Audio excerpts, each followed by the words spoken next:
We just have to work with people. And some cities are pretty blue in the American political vernacular, pretty democratic. Some are a lot more purple, like mine. But in any case, I find that mayors across the spectrum work with their residents and try to find something that, try to find an outcome that works for the 70% of people in the middle.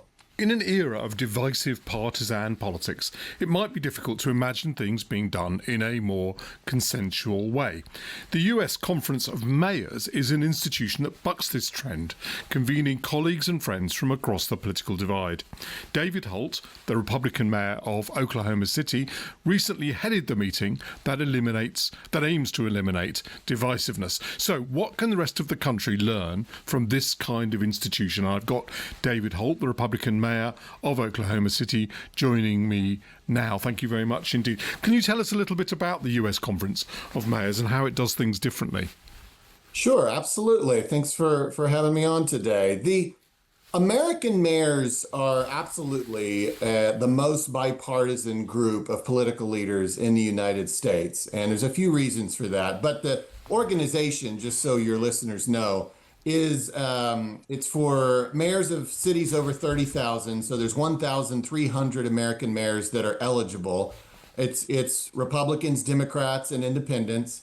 And we get together all the time, but two big meetings happen, one in January in DC, one in June somewhere else.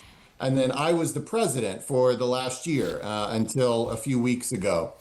And I think what sets American mayors apart in what I recognize is, what appears to be a polarized American political system is that in our own cities, we have to get things done. And so we just have to work with people. And some cities are pretty blue in the American political vernacular, pretty democratic. Some are a lot more purple, like mine. But in any case, I find that mayors across the spectrum work with their residents and try to find something that, try to find an outcome that works for the 70% of people in the middle. And so I think there's a necessity that causes us to work this way and then obviously work in a bipartisan fashion with each other. I would also say that there's a very practical reason for it, and that is that the way we are elected. Most American mayors are not elected in the same way that the governors and presidents and congressional members that you see. We are elected usually in some sort of a top two system, which the fundamental difference being that all of our voters get to see all of the candidates and all of the candidates have to face all of the voters. We don't go through the closed partisan primaries that ultimately produce a lot of the American political leaders that you're familiar with. That incentivizes us to build coalitions of Republicans, Democrats, and independents. We do politics very, very differently than you're used to seeing, but it's been very effective for us, and certainly it's been very effective for me here in Oklahoma City. So it's very interesting to learn about the difference that not having a primary system can make. But talking about the methodology of a conference like yours, how do you deal with very divisive issues? Let's, for example, take the president's desire to send in the National Guard to govern cities that certain mayors are in charge of, and the resistance by those mayors and by other Democrats of that idea. Obviously, it's also resisted inside the White House, so it's very controversial as an idea. What do you do with something like that? Do you just park it and say, let's not talk about it all? Do you have a dialogue about it? Or do you find some way to resolve a position on it? Well, see, an issue like that, that's not divisive to mayors. That we are unified in opposition to, a federal invasion of cities, right? The one thing that would unify a Republican mayor, a Democratic mayor, and an independent mayor is our shared belief that government is best when it is done at the local level, and especially when it comes to law enforcement. And so when that happened, in the United States, it's calmed down a little bit. But earlier in President Trump's term, when he was sending soldiers into American cities, we were unified that we don't support that. And it didn't matter whether we were a mayor who might have supported the president in other ways. That was an issue that for us was certainly a red line we didn't want to cross. So, no, that wasn't divisive at all for mayors. Our first issue is defense of cities. I understand that. But then, of course, you have in your base, presumably as a Republican mayor, even if you haven't run for even if you haven't run for a primary, you'll have people who'd voted for Donald Trump, and maybe a percentage of those who have core Trump voters, and they wouldn't want to see a Republican opposing what the president says, and we've seen that in lots of elections. So how do you, as a Republican, deal with that base vote while also maintaining a reasonable dialogue with people who are not part of that base vote, and also defying the president on, what might be either an logical commitment or a whim, depending on how you might phrase it? Yeah, no, really interesting. And again, like since you allude to votes and bases and elections, I mean, it gets back to the way we're elected. What you're used to, if you were talking to an American congressman right now who ran through a closed partisan primary, that question would absolutely be on point. But when you're talking to an American mayor who doesn't run through a system like that, my base is not, a portion of the electorate that is ruthlessly loyal to President Trump. Those people probably don't like me, and I don't need them to necessarily. I mean, I would love for them to, but my base is the 70% of people in the middle. And when I run for mayor, both the first time and in 2 subsequent re-elections, because I've now been elected mayor of Oklahoma City, America's 21st largest city, 3 times, and I just got 86%.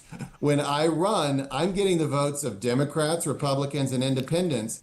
And I would say in that case of your scenario, I'm getting the votes of Republicans that are comfortable with somebody who may occasionally disagree with the president on principle. And the people that never disagree with the president, no matter what he says, they probably don't vote for me, but that's okay. That's the 14% that I didn't get in the last election. So 86% certainly a striking percentage. But what is the advice you now give to other politicians, both fellow Republicans and Democrats who are running for governor or Senate or even president? Is it just not viable to go because of the electoral base being differently, because you have to win the primaries first? Or do you think there are ways they could reach those kind of audiences, that kind of middle section of the audience you're talking about, the voting the electorate you're talking about? Do you think they could reach that if they thought creatively about how to do it? I do think there are structural challenges to it. I get that many people running in those systems are they're doing what they feel they have to do, and it's not irrational behavior that they're running to the extremes. I think maybe the real obligation is on us as Americans to reform our electoral system so that people don't have to do that. Having said that, certainly if I were in their shoes, I would still say do what you can to try to bring people together and try to do more outreach. Don't always go. It's like we are just running to the lowest common denominator in every one of these elections. I mean, my state right now is electing is holding its Republican primary runoff today for governor. And the candidates did not talk about the main issues, like education and the economy and public safety and infrastructure. They talked about, social issues and culture war issues and trans kids and Muslims. And these are not the issues that are facing the residents of Oklahoma on a daily basis. And I think they could do better. I get why they do that because they're in a closed partisan primary, but I still believe it didn't used to always be that way. And we've had these electoral systems for a long time. So I think they could do better. And we need, as residents, we've got to kind of demand a little more of them and demand that they make the effort. So when Detroit went bust, there was a lot of talk about the management of the city, but other people said, the problem with it is that all the wealthier people lived in the outskirts of Detroit. So this was really just about the boundaries that a mayor lives within. And there are some people who say that's the problem that Britain's going to face if it begins to centralise power upon mayors. It will mean that there are parts of the country which are, small tax bases and parts of the country that have got bigger tax bases. And so actually, rather than getting greater equality, which I think is the intention of the scheme, you'd get less. What is the advice you might give to Britain as it goes down the route of giving more power to mayors? Well, it's interesting you framed that sort of devolution of powers as a search for equality. I think what's great about America and our 50 states and our 1,000 cities is that we are relentlessly competitive with each other, right? We create laboratories of democracy, as they say here in the United States. And so you've got all these cities that are trying to, stay competitive with the other cities and have the power and the autonomy to try things and to do that. And so I don't know that people in Great Britain should worry about the equality. I think they should be excited for the opportunity that it is presented by having mayors and local communities that can basically compete against each other and have like the wherewithal to do it. I mean, you make good points about like the taxation systems and all of that, and that needs to be figured out. But nonetheless, we have those same challenges as you just described in the United States, and we figure it out. We're going to figure it out, and I think your cities will as well. Yeah, I was obviously citing the Prime Minister's interest in growth in every postcard rather than my own, because I'm a bit dubious about the idea of whether that's really possible. But David You have Holt, a mayor as Prime Minister. I think that's very exciting. I think it is actually, but it's not the first time.